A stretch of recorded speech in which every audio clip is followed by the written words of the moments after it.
আসসালামু আলাইকুম রহমতুল্লাহ। সম্মানিত সুধী, শুরু হচ্ছে ধারাবাহিক তাফসির সূরা লোকমানের ২০ নং আয়াতে কারিমা থেকে। বিসমিল্লাহির রহমানির রহিম। আলাম তারাউ আন্নাল্লাহা সাখখারা লাকুম মা ফিস সামাওয়াতি ওয়া মা ফিল আরদি ওয়া আসবাগা আলাইকুম নিআমাহু যাহিরাতাও ওয়া বাতিনা ওয়া মিনান নাসি মান ইউজাদিলু ফিল্লাহি বিগাইরি ইলমিন ওয়ালা হুদান ওয়ালা কিতাবিন মুনির। তোমরা কি দেখো না, আকাশসমূহের মধ্যে যা কিছু আছে, পৃথিবীর মধ্যে যা কিছু আছে, নিশ্চয়ই আল্লাহ তাআলা তার সব কিছু তোমাদের অনুগত করে দিয়েছেন এবং তার দৃশ্য এবং অদৃশ্য নিয়ামতসমূহ তোমাদের উপর পূর্ণ করে দিয়েছেন। এবং মানুষের মধ্যে এমন মানুষ আছে যারা জ্ঞান ছাড়া, পথ নির্দেশ ছাড়া, উজ্জ্বল কিতাব ছাড়াই আল্লাহ সম্পর্কে তর্ক বিতর্ক করে। আকাশের চন্দ্র, সূর্য, গ্রহ, নক্ষত্র, আলো, বাতাস, পৃথিবীর নদী, সমুদ্র, পশু পাখি সবই আল্লাহ তাআলা মানুষের সেবায় নিয়োজিত করেছেন এবং আল্লাহ প্রকাশ্য এবং গোপন নিয়ামতগুলো পরিপূর্ণ করে দিয়েছেন। এরপরেও মানুষ আল্লাহ তাআলা সম্পর্কে জ্ঞান ছাড়া, যুক্তি ছাড়া তর্ক করে, শিরক করে, কুফরি করে। ওয়াইদা কিলা লাহুম ইত্তাবিউ মা আনজালাল্লাহু ক্বালু বাল নাত্তাবিউ মা ওয়াজাদনা আলাইহি আবাআনা আওয়ালাউ কানা আশ-শাইতানু ইয়াদউহুম ইলা আযাবিস সাঈর।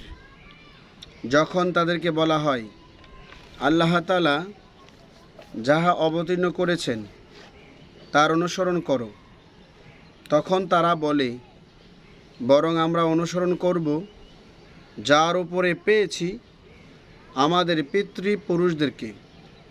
যদিও শয়তান তাদেরকে জ্বলন্ত আগুনের দিকে ডাকে, তবুও, অর্থাৎ তারা পিতৃপুরুষদেরকে যে আমলের মধ্যে পেয়েছে, মূর্তি পূজার মধ্যে পেয়েছে, তারা নবীর কথা বাদ দিয়ে বাপ দাদার কথাই শুনবে।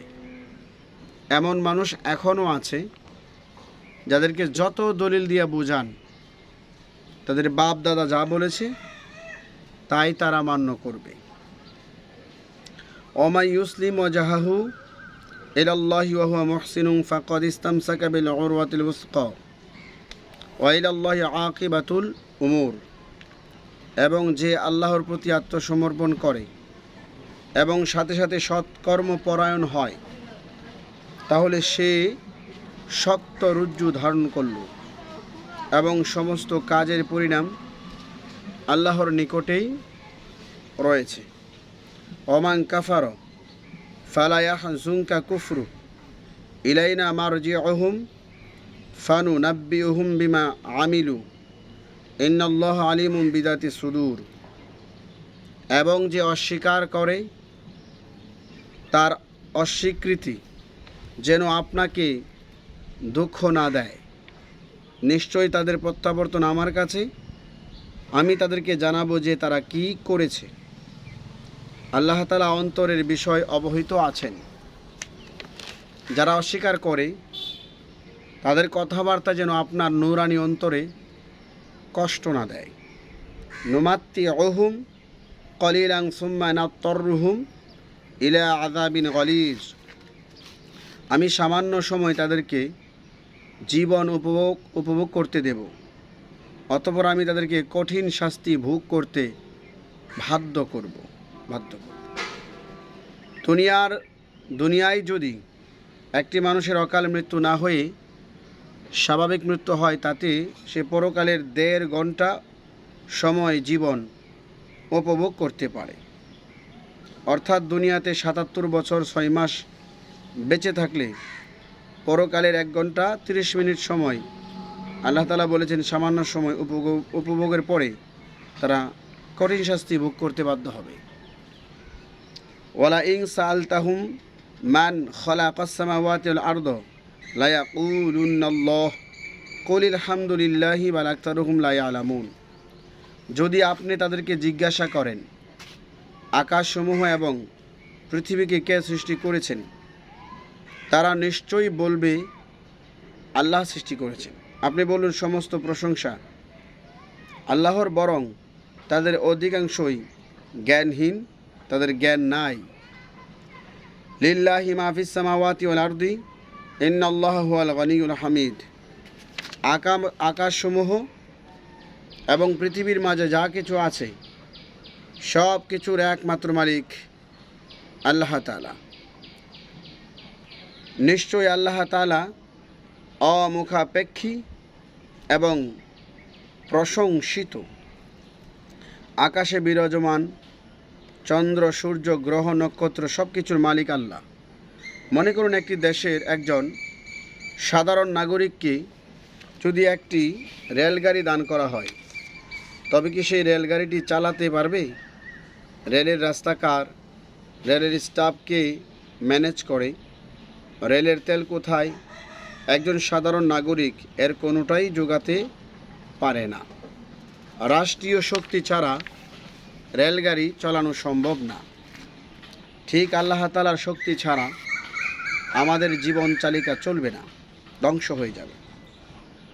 ওয়ালাউ আন্না মা ফিল আরদি শাজারাতিন মিন শাজারাতিন আকলামু ওয়াল বাহরু ইয়ামুদ্দুহু মিন বাদিহি সাবআতু আবহরিম মা নাফিদাত কালিমাতুল্লাহি ইন্নাল্লাহা আজিজুন হাকীম।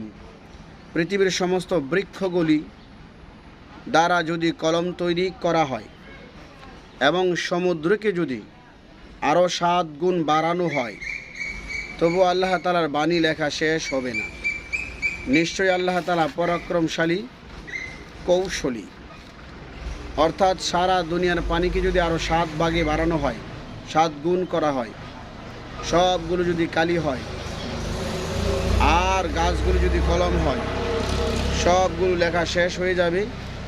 তারপরেও আল্লাহ তাআলার বাণী লেখা, আল্লাহ তাআলার কালাম লেখা, প্রশংসা লেখা শেষ হবে না।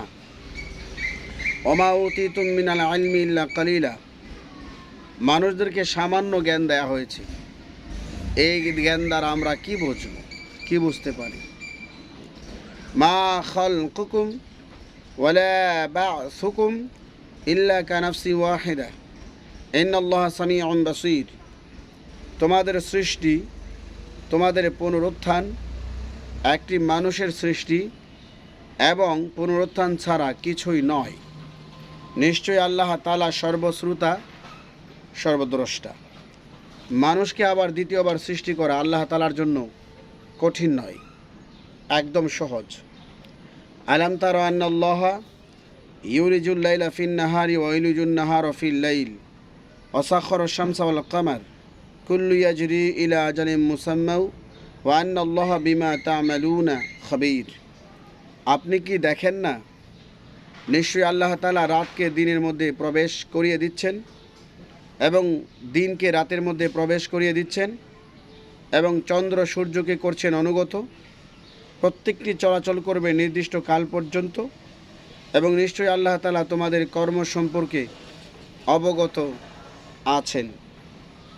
সবগুলো আল্লাহ তাআলা দেখেন, আমাদের ভালো মন্দ সব কাজ আল্লাহ তাআলা পর্যবেক্ষণ করেন। যালিকা বিআন্নাল্লাহা হুয়াল হাক্কু ওয়া আন্না মা ইয়াদউনা মিন দুনিহিল বাতিল ওয়া আন্নাল্লাহা হুয়াল আলিয়্যুল কাবীর। এ সকল বিষয়ের বর্ণনা এই জন্য বলা হয়েছে যে আল্লাহ সত্য এবং আল্লাহকে বাদ দিয়ে তারা যা ডাকে তা বাতিল, মিথ্যা। আল্লাহ তাআলা সবার ঊর্ধ্বে এবং সর্বশ্রেষ্ঠ, তার উপরে আর কিছু নেই। আল্লাহ পাক রব্বুল আলামিন আরও বলেন 31 নং আয়াতে, আলাম তারা আন্নাল ফুলকা তাজরি ফিল বাহরি বিনি'মাতিল্লাহি লিউরিয়াকুম মিন আয়াতিহি ইন্না ফি যালিকা লাআয়াতিন লিকুল্লি সাব্বারিন শাকুর। আপনি কি দেখেন না যে নৌকাগুলি আল্লাহর অনুগ্রহে সমুদ্রের মধ্যে চলাচল করছে, যার মাধ্যমে তিনি তার কিছু নিদর্শন তোমাদেরকে দেখাবেন। নিশ্চয়ই এর মধ্যে রয়েছে বহু নিদর্শন প্রত্যেক ধৈর্যশীল ও কৃতজ্ঞ বান্দাদের জন্য। যারা ধৈর্যশীল হয়, কৃতজ্ঞ হয়, তাদের জন্য। ওয়াইদা গাশিয়াহুম মাউজুন কাযুলালি দাআউল্লাহ মুখলিসিনা লাহুদ্দিন ফালাম্মা নাজ্জাহুম ইলাল বাররি ফামিনহুম মুকতাসিদ ওয়া মা ইয়াজহাদু বিআয়াতিনা ইল্লা কুল্লু খাত্তারিন কাফুর। যখন মেঘের মতো তুফান তাদেরকে আচ্ছাদন করে, তখন তারা আনুগত্য সহকারে খাঁটিভাবে আল্লাহকে ডাকে। অতঃপর যখন তিনি তাদেরকে উপকূলে মুক্তি দেন, তখন তাদের মধ্যে কেউ কেউ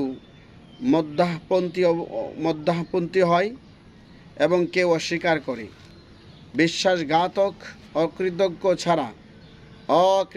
ছাড়া কেউ আমার নিদর্শনাবলী অস্বীকার করে না, আয়াতগুলি অস্বীকার করে না।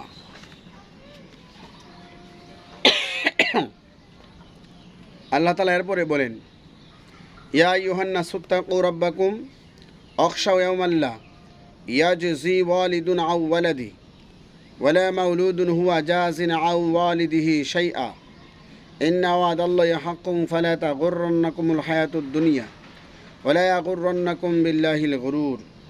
হে মানুষের দলেরা, তোমরা তোমাদের রবকে ভয় করো এবং এমন একটি দিনকে ভয় করো যেই দিন কোনো পিতা তার সন্তানের কোনো প্রকার উপকার করতে পারবে না এবং কোনো সন্তানও তার পিতার উপকার করতে পারবে না।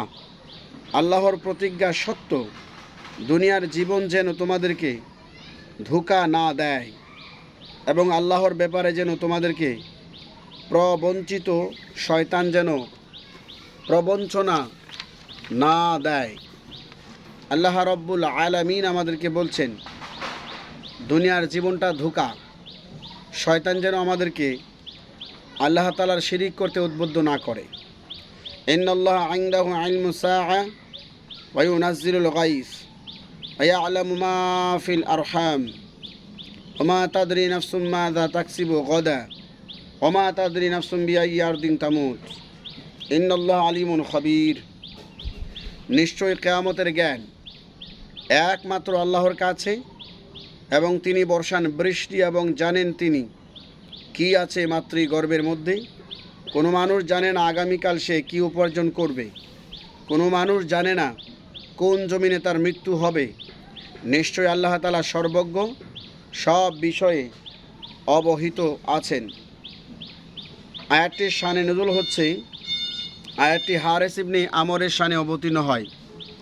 সেদিন এক গ্রামবাসী অধিবাসী সে নবী সাল্লাল্লাহু আলাইহি সাল্লামের কাছে এসে কিয়ামত সম্পর্কে জিজ্ঞাসা করল, কিয়ামত কখন অনুষ্ঠিত হবে, তা আমাদের জমিন শুষ্ক, বৃষ্টি কখন হবে, আমার স্ত্রীকে গর্ভবতী রেখে এসেছি, সে কখন সন্তান প্রসব করবে, আমি কোথায় জন্মগ্রহণ করছি তা আমি জানি, কিন্তু আমি কোথায় মরব আমি জানি না। অতঃপর আল্লাহ তাআলা অত্র আয়াত নাজিল করেন। সালেম বিন আবদুল্লাহ তার পিতা হতে বর্ণনা করেন, নিশ্চয়ই রাসূলুল্লাহ সাল্লাল্লাহু আলাইহি সাল্লাম বলেছেন, অদৃশ্যের চাবিকাঠি 5টি। অতঃপর তিনি অত্র আয়াত তেলাওয়াত করেন। অত্র আয়াতে 5টি বিষয় উল্লেখ করা হয়েছে। তার মধ্যে 3টে বিষয় হচ্ছে, আল্লাহ তাআলা বলেন যে ওই 3টা বিষয় আল্লাহ ছাড়া কেউ জানেন না। কিয়ামত অনুষ্ঠিত হওয়ার সময় 2 আগামীকাল মানুষ কি উপার্জন করবে, 3 কোন জমিনে তার মৃত্যু হবে। অবশিষ্ট 2টো বিষয় সম্পর্কে বলেছেন, তিনি বৃষ্টি বর্ষান, মাতৃগর্ভসমূহে কি আছে তা তিনি জানেন, কিন্তু তিনি ছাড়া কেউ জানেন না, একথা আল্লাহ তাআলা বলেননি। তিনি বৃষ্টি বর্ষান, একথার অর্থ এই নয় যে তিনি বৃষ্টি কোথায় কখন হবে আল্লাহ ছাড়া কেউ জানে না। এর কারণে দেখা যায় যে আবহাওয়াবিদরা যে পূর্বাভাস দেন তা অধিকাংশ ক্ষেত্রে বাস্তবে পরিণত হয়। ওয়ালামু মা ফিল আরহাম, এবং তিনি জানেন জরায়ুসমূহের মধ্যে কি আছে। একথা প্রমাণ করে না যে মাতৃগর্ভসমূহে কি আছে তা আল্লাহ ছাড়া কেউ জানে না। কাজেই মাতৃগর্ভে কি আছে এটা জানার অর্থ এই নয় যে কোরআনকে জয় করে ফেলা হয়েছে। মাতৃগর্ভে কি আছে আল্লাহ জানেন, অন্য কেউ জানেন না, এমন কথা বলা হয়নি। মাতৃগর্ভে ছেলে নামে এতটুকু জানাই যথেষ্ট নয়, আরও অনেক কিছু জানার আছে যা আল্লাহ ছাড়া কেউ জানে না। অর্থাৎ আল্লাহ ছাড়া কেউ জানে না মাতৃগর্ভের শিশুটা ছেলে বা মেয়ে যাই হোক, এটা ভালো হবে না মন্দ হবে, তার জীবনে কতদিন হায়াত থাকবে, সে কতটা ভালো কাজ করবে, সে কতটা মন্দ কাজে জড়িয়ে পড়বে, এই সবগুলো মাতৃগর্ভের শিশু সম্পর্কে দুনিয়ার কেউ জানে না। কিন্তু আল্লাহ তাআলা জানেন।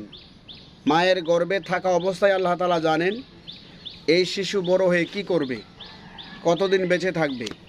আল্লাহ পাক রব্বুল আলামিন আমাকে সহ আমাদের সকলকে এই আয়াতগুলোর শিক্ষা নিয়ে আমাদের বাস্তব জীবনে বাস্তবায়ন করার তৌফিক দান করুন। সূরা লোকমানের তাফসির সমাপ্ত হলো। পরবর্তীতে আলোচনা করা হবে আল কোরআনের 32 নম্বর সূরা আস-সিজদা, অর্থাৎ এই সূরার আলোচনা করা হবে। এই সূরার 1 নং আয়াত থেকে আলোচনা করা হবে পরবর্তীতে। আজকের জন্য এখানেই সমাপ্ত। আসসালামু আলাইকুম রহমতুল্লাহি তাআলা ওয়া বারাকাতুহু মাগফিরাহ। আমি আপনাদেরকে বলবো এই ভিডিওগুলো বেশি বেশি দেখবেন, কোরআন সম্বন্ধে জ্ঞান অর্জন করুন, বেশি বেশি কোরআনের অনুবাদ পড়ুন, সংক্ষিপ্ত তাফসির পড়ুন। আল্লাহ তাআলা আমাদের কোরআন বোঝার তৌফিক দান করুন, আমিন। আসসালামু আলাইকুম ওয়া রাহমাতুল্লাহ।